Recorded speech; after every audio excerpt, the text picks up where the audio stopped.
और हम आपको बार बार इस बात को बताते हैं, हर मंच से ये बात बताते हैं कि हमारी महागठबंधन की सरकार रांची हेडक्वार्टर से चलने वाली सरकार नहीं है।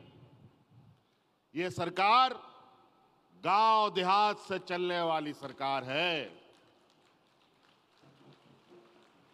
और इसीलिए आप लोगों ने देखा होगा कि राज अलग होने के 20 साल बाद भी कई ऐसे गांव हैं जहां कभी कोई पदाधिकारी नहीं गया, बीडीओ, सीओ, थाना कोई नहीं गया। कई गांव का लोग तो ब्लॉक ऑफिस कैसा होता है वो भी नहीं देखा। जिला कार्यालय का तो बात ही दूर है। लेकिन सरकार ने इस संकल्प को पकड़कर चलने का निर्णय लिया कि हमारी सरकार गांव से चलेगी और सरकार बनते ही गांव गांव में सरकार आपके द्वार लगा लगा करके आपकी समस्याओं को समाधान करने हम लोगों ने शुरू कर दिया था।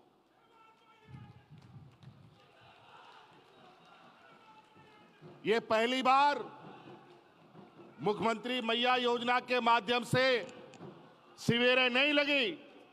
इससे पहले भी पंचायत टोला टोला वार्ड में पदाधिकारियों ने पंचायत लगा करके गरीब गुरुआ लोगों को उनकी समस्या को सुना, समाधान किया और जो समाधान नहीं हुआ वो समस्या हम तक पहुंचा और निरंतर उन समस्याओं का समाधान करने में हम लोग लगातार लगे रहे। इसी कड़ी में आप लोगों ने देखा होगा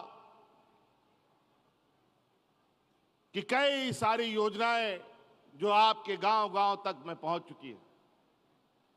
2019 में हम लोग जब सरकार बनाए, सरकार तो बना लेकिन साथ साथ में समस्या भी बड़ी बड़ी आने लग गई। आपको याद होगा सरकार बनने के बाद कोरोना जैसा महामारी आ गया और ऐसा महामारी कि सबको अपना अपना घर में अपने से ताला लगा करके घर में ढुक करके रहना पड़ा। ऐसा था कि नहीं जी? ऐसा माहौल था, ये हालत था। उस महामारी में हाट बाजार, गाड़ी मोटर, दुकान सब बंद। कोई आदमी घर से नहीं निकल सकता था और हमारे राज्य से जो दूसरे राज्य में लोग काम करने चले गए थे वो लोग भी जहां का तहां फंस गया था, वो लोग भी घर नहीं आ पा रहा था। पूरा देश उथल पुथल हो गया। देश दुनिया में हमारे लोग फंस गए थे। चारों तरफ त्राहिमाम मच गया। उस स्थिति में भी हमारी सरकार ने हार नहीं मानी। आपको याद होगा कि उस महामारी के बीच में भी आपके गांव देहात के नौजवानों को, आपके परिवारजनों को हवाई जहाज और ट्रेन और बस से लाद लाद करके घर पहुंचाने का हम काम कर रहे थे।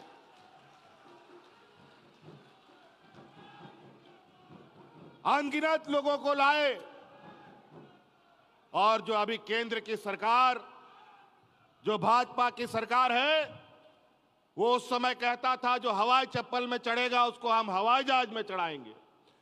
हवाई जहाज में तो चढ़ाया नहीं, लेकिन कोरोना के बहाने उन लोग को सड़कों पर मरने के लिए छोड़ दिया। उनको आने जाने के लिए बैलगाड़ी तक नहीं मिला। लोग पैदल ही चल दिया, कोई मुंबई से, कोई दिल्ली से, कोई कलकत्ता से, कोई महाराष्ट्र से, तो कोई कहां से। कई महिलाएं अलग अलग राज्यों से पैदल चल दी अपना गांव के लिए हजारों किलोमीटर दूर। और इतना भयावह स्थिति कि जो गर्भवती महिलाएं थी उन लोगों को सड़क में बच्चा लोग को जन्म देना पड़ा। ये हालत था वो दिन।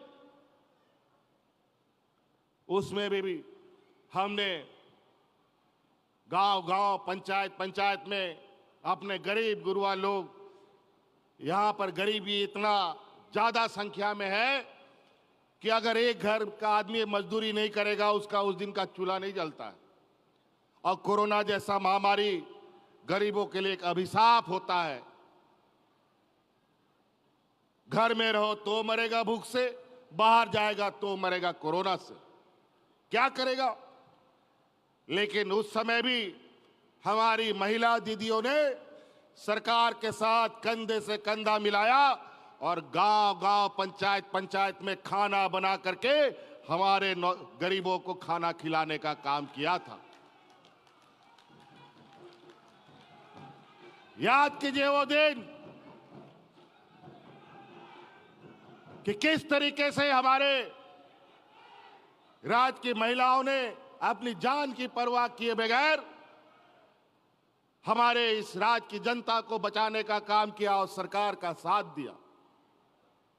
और आज इस कोरोना ने हमारे दो मंत्री निगल लिया। दोनों को इस धरती से जाना पड़ गया, उनका इंतकाल हो गया, देहांत हो गया। हाजी हुसैन अंसारी साहब, जगन्नाथ महतो जी। आज जगन्नाथ महतो जी कोरोना के दिन में भी लोगों के बीच में घूमते थे, लेकिन कोरोना ने उसको चपेट में ले लिया और उसको साथ साथ में ले गया। आज उनकी धर्मपत्नी यहां बैठी हैं। आज उनके आशीर्वाद से आज ये मुख्यमंत्री मैया योजना इस राज्य के 42 लाख महिलाओं को दिया जा रहा है।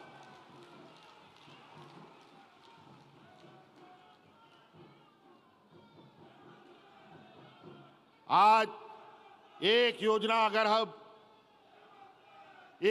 की क्या हम बात करें, हमने विगत 4.5 साल में जो लकीर खींची है, ये 20 वर्ष में क्या 50 वर्ष में भी खींच नहीं सकते। हमारे विपक्ष के लोग आए दिन षड्यंत्र रचते हैं। सरकार बनने के बाद कोरोना आया, जब कोरोना का बादल छटने लगा तो सरकार गिराने में लग गए। विधायक को खरीद फरोख्त, इधर चुराव उधर चुराव वाला हालत है। हमको भी झूठा केस में फंसाने का काम किया गया। आप हमको पहचानते हैं कि नहीं पहचानते? पहले हम कैसा दिखते थे, अब कैसा हो गया? हमको 2-2.5 साल तक इन लोगों ने परेशान किया, यहां तक कि जेल में भी डाल दिया। लेकिन कहता है भगवान के घर में अंधेरा नहीं होता है। और आज सच्चाई छुप नहीं सका और आज हाई कोर्ट, सुप्रीम कोर्ट के आदेश से हम आज आपके बीच में खड़े हैं। इन लोगों ने कोई कसर नहीं छोड़ा था। इन लोगों ने कोई कसर नहीं छोड़ा, क्योंकि हम लोगों का काम ही ऐसा था कि पहले हम गांव देहात को मजबूत करेंगे, गांव के गरीब गुरुआ, आदिवासी, मूलवासी, दलित, पिछड़ा, अल्पसंख्यक को मजबूत करेंगे।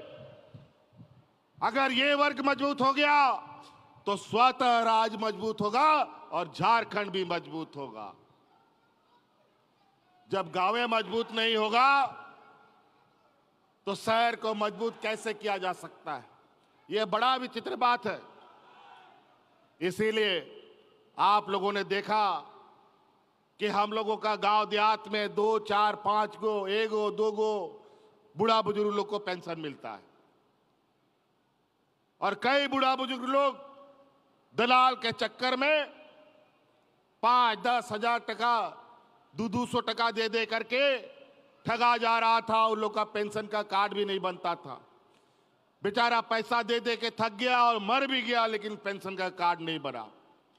इतना दलाल लोग वृद्धा पेंशन को लेकर सक्रिय था।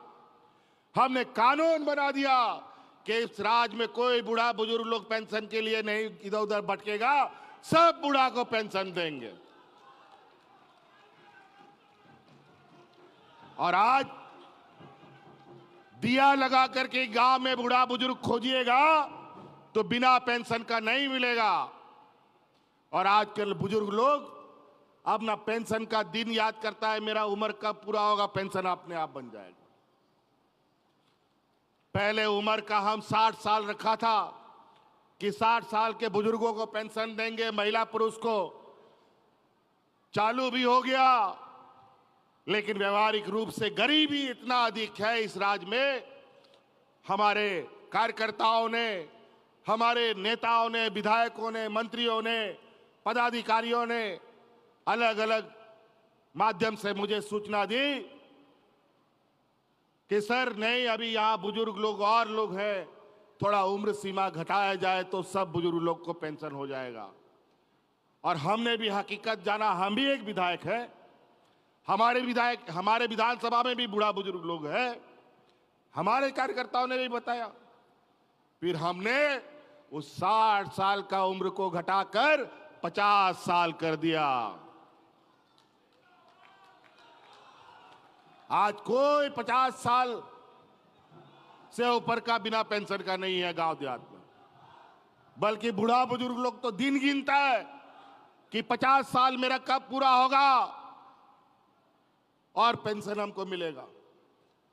नहीं तो दलाल लोग हाँ आज बना देंगे, कल बना देंगे, करते करते बेचारा बुरा पार, पेंशन भी नहीं मिलता था और दलाल का घर और पेट उसी से पलता था। अब कोई दलाल का जरूरत नहीं है।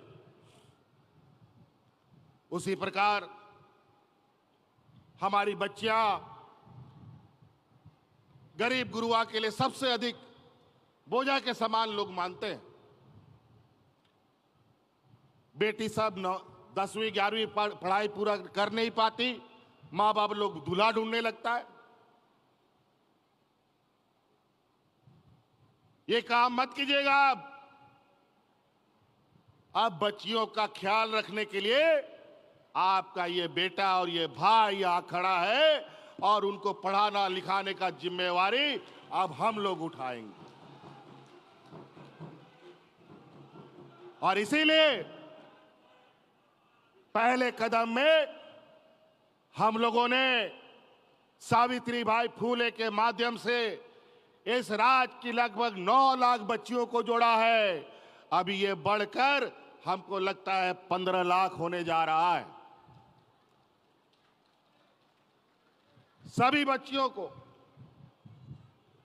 अब इंजीनियर, डॉक्टर, वकील, पत्रकार जो भी पढ़ाना है उसके लिए भी सरकार द्वारा गुरुजी स्टूडेंट क्रेडिट कार्ड के माध्यम से 15 लाख रुपया तक का सहायता राशि आपको देगी, जो मात्र 4% का इंटरेस्ट दर पर, और वो भी जब तक पढ़ाई पूरा नहीं करेगी या करेगा उसको पैसा वापस नहीं करना है। पढ़ाई पूरा करेगा, नौकरी लगेगा, तब धीरे धीरे आप बैंक को पैसा वापस कर दीजिए। और कोई चीज बंधक नहीं रखना है। गुरुजी क्रेडिट कार्ड लेके जाओ बैंक में, आपको 15 लाख रुपया तुरंत स्वीकृत हो जाएगा। तो कई ऐसी चीजें हैं। और हमारे विपक्ष अभी कल सुने कि आक्रोश रैली निकालेंगे, युवा आक्रोश रैली। अजीब हालत है। युवाओं का तो भविष्य बेड़ा गर्क कर दिया इन लोगों ने। पूरा देश में जो सबसे अधिक नियुक्ति जहां होता था, फौज में सबसे अधिक नियुक्ति होता था, वहां नियुक्ति बंद हो गया। रेलवे में सबसे अधिक नियुक्ति होती थी, वहां नियुक्ति बंद हो गया। कोल इंडिया में सबसे अधिक नियुक्ति होती थी, वहां बंद हो गया। बैंक में अधिक नियुक्ति होता था, वहां नौकरी बंद हो गई। अब सारा नियुक्ति का भार राज्य सरकारों पर पड़ गया। फिर भी हम लोगों ने हार नहीं मानी। अलग अलग माध्यमों से लगातार लोगों को हम लोग नियुक्ति दे रहे हैं। छोटी बड़ी संख्या में आज के दिन में हजारों नियुक्ति हम लोगों ने दे दी है जेपीएससी के माध्यम से, चाहे वो पंचायत सचिव की नियुक्ति हो, शिक्षकों की नियुक्ति हो,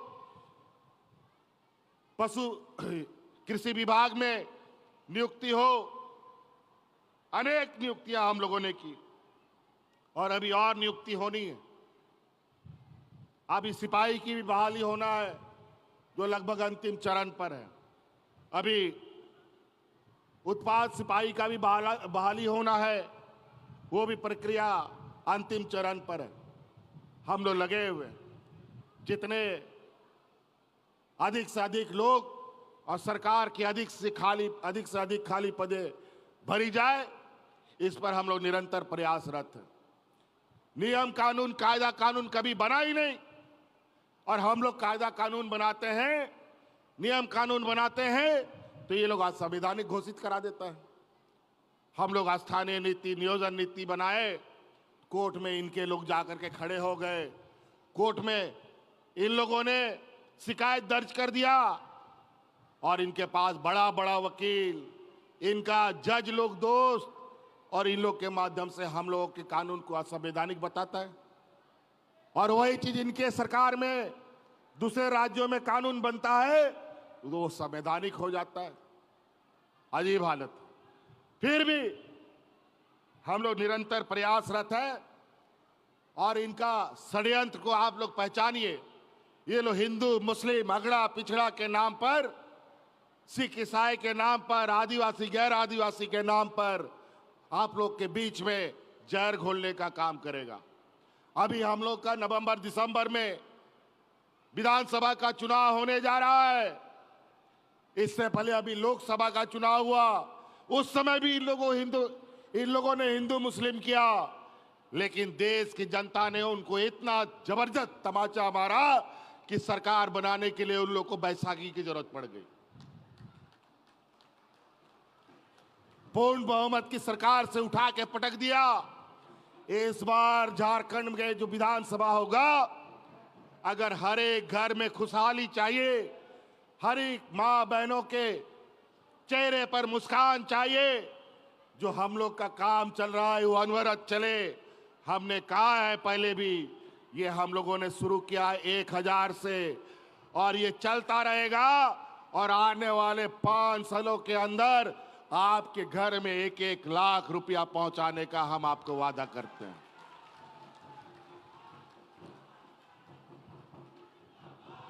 यहां कई सारे लोग, ये तो मैया सम्मान की महिलाएं हैं, जेएसएलपीएस की महिलाएं हैं दीदी।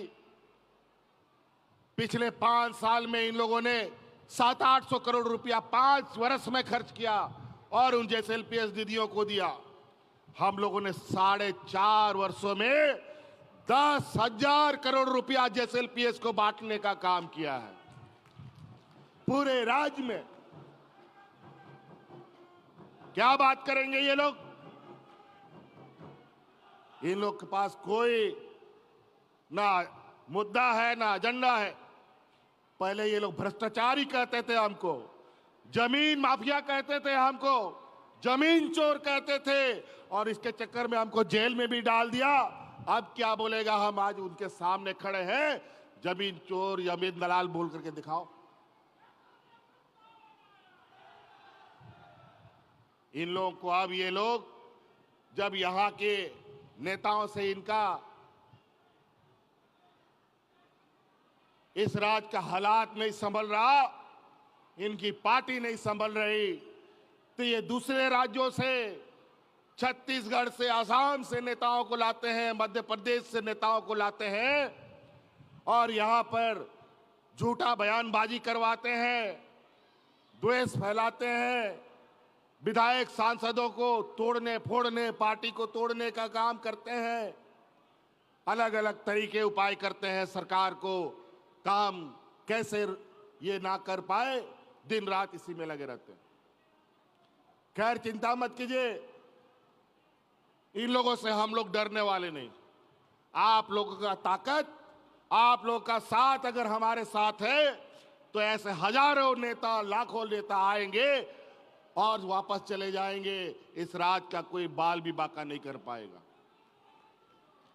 तो इसलिए साथी, बातें बहुत है और आप लोग इस गांव देहात से आए हैं, बहुत दूर दूर से। आप लोग का गांव गांव में पदाधिकारी जा रहा है, गांव गांव में आपकी समस्याएं सुन रहा है, आपकी समस्या का समाधान कर रहा है। ऐसा नहीं है आप के बीच हमारे पदाधिकारी ही जा रहे हैं, हम भी जाते हैं। आपको याद होगा, इस राज्य में पहली बार या देश आजाद होने के बाद पहली बार दिसोम गुरु शिबू सोरेन के बाद अगर कोई दूसरा बूढ़ा पहाड़ में गया है तो वो हेमंत सोरेन गया है।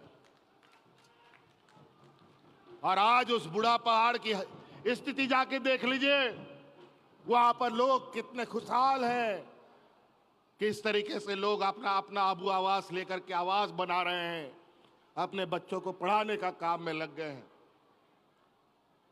तो इसलिए बहुत सारी चीजें हैं, आबू आवास, सर्वजन पेंशन, मुख्यमंत्री सावित्री बाई फूले योजना, मुख्यमंत्री मैया योजना। हम आने वाला समय में आपको इस कदर बनाना चाहते हैं कि हमारा गांव का लोग किसी के सामने भीख ना हाथ ना फैलाए और अपने बाल बच्चों को पढ़ा करके काबिल बनाए और गांव का भी नाम रोशन करे, माँ बाप का भी नाम रोशन करे और इस राज्य का भी नाम रोशन करे। तो इसलिए बातें बहुत है, बाद में हम लोग और सभाओं में मिलेंगे। मौसम अभी भी खराब है, वापस भी जाना है। इन्हीं बातों के साथ यहाँ आए हुए सभी माताएं, बहनें, नौजवान साथियों को, बड़े बुजुर्गों को मेरा पुनः जोहार है, हार्दिक अभिनंदन है, शुभकामनाएं हैं। जोहार।